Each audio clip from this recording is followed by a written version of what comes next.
It's been 10 years since the start of the civil war in Syria. It all began in March of 2011 when pro-democracy protesters rose up against Syrian President Bashar Al-Assad.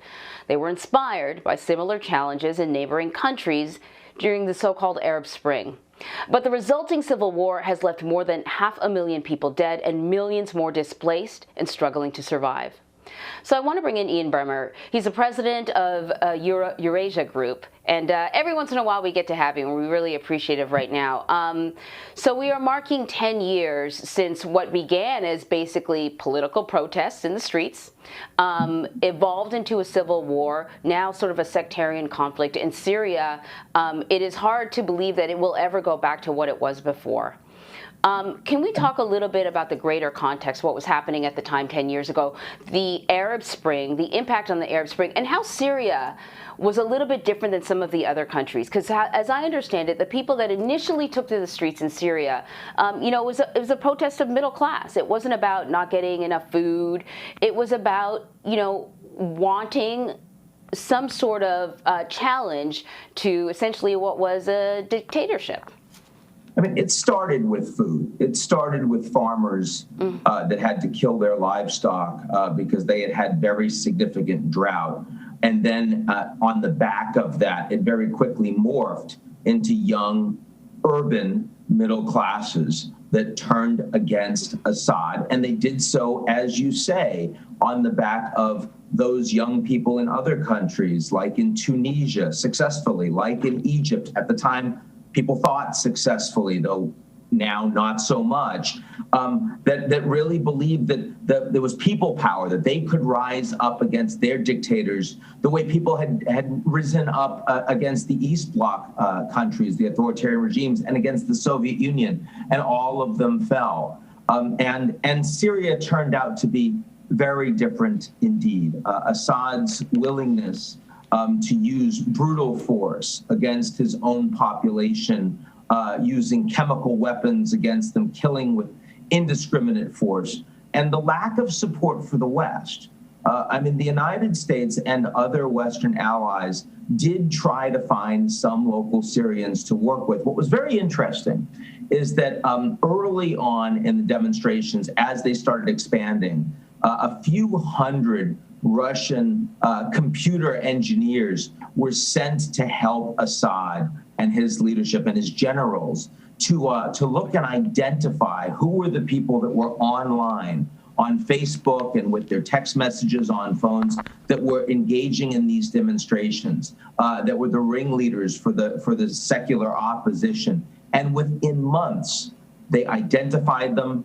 They found them, they threatened them, some were never heard from again, and that was the end of the demonstrations, right? And then there were no longer any moderate young middle classes for the Americans to work with. You had people like John McCain and Hillary Clinton that were saying we have to support locals on the ground against Assad, and it turned out there really weren't any people for the Americans to engage with, and that those two factors allowed Assad to brutally suppress his own population. And now you see 10 years later just how devastating the results have been.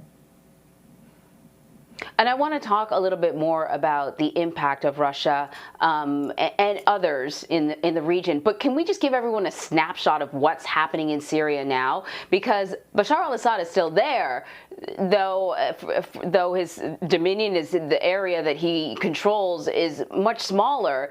But Syria remains sort of divided amongst various sects, most of them not Syrian. That's right. I think the best way to give the Americans a sense of what's happened in Syria, there are 22 million people that live in Syria, so it's roughly this population of New York State. They have had as many deaths in their war as we have in the United States from coronavirus in the last year. It is an astonishing impact on this country. Half of the population has been forced out of their homes. 6 million Syrians, almost a third of the population, are now refugees outside of Syria. I mean, 70% of the population is now living in poverty.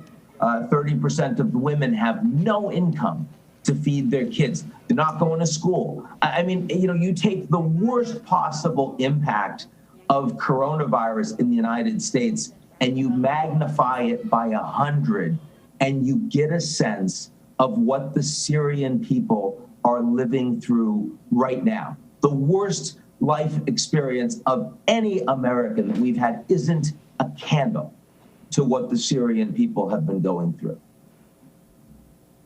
That is so true. We're talking about a whole decade. So we're talking about basically sort of a lost generation of kids that haven't been able to go to school, haven't been able to sort of live a normal life. As you point out, millions of Syrians that have been forced to leave their homes and leave the country. So the population has been devastated. There are, Turkish troops still there, U.S. troops still there, obviously Russian troops.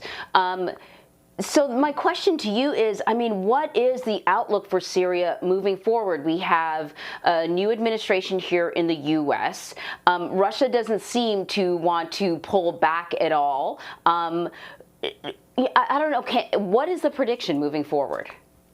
Well, Russia has a military base in Syria, and the reason why they supported Assad to begin with is not because they were such good friends, but rather because this was a strategic port for the Russians in the region. Warm water ports matter for Russia. Iran has continued to be the most significant military force on the ground, supporting the Syrian government with proxies as well that have come from other countries in the region like Yemen, like Lebanon, neighboring. And the United States, yes, you say we have troops, but there are now hundreds, not thousands, of American troops operating in the area. It's a very small piece of Syrian territory. It's not providing stability in the country. It's not changing the balance of power. Now, there is direct humanitarian assistance coming from the United Nations, coming from Europe, coming from the United States. There's been massive amount of support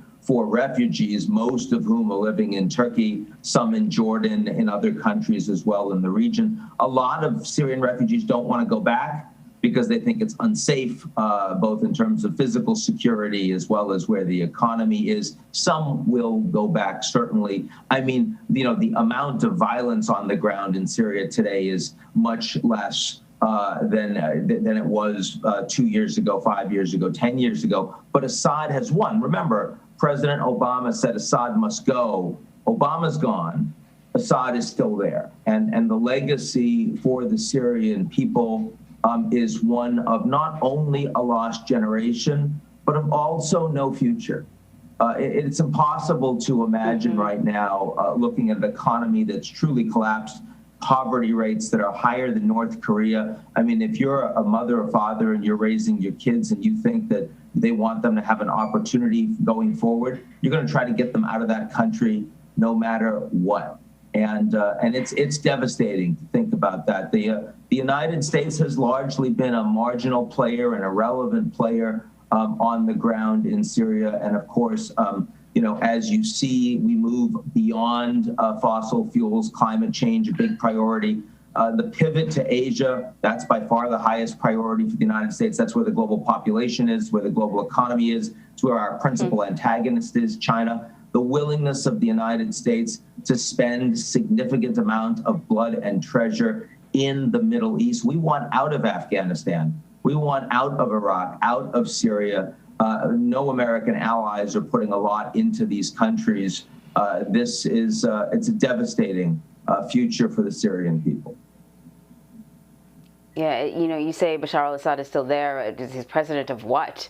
This is a shadow. Syria is a shadow of what it was just 10 years ago. Ian Bremmer, thank you so much. My pleasure.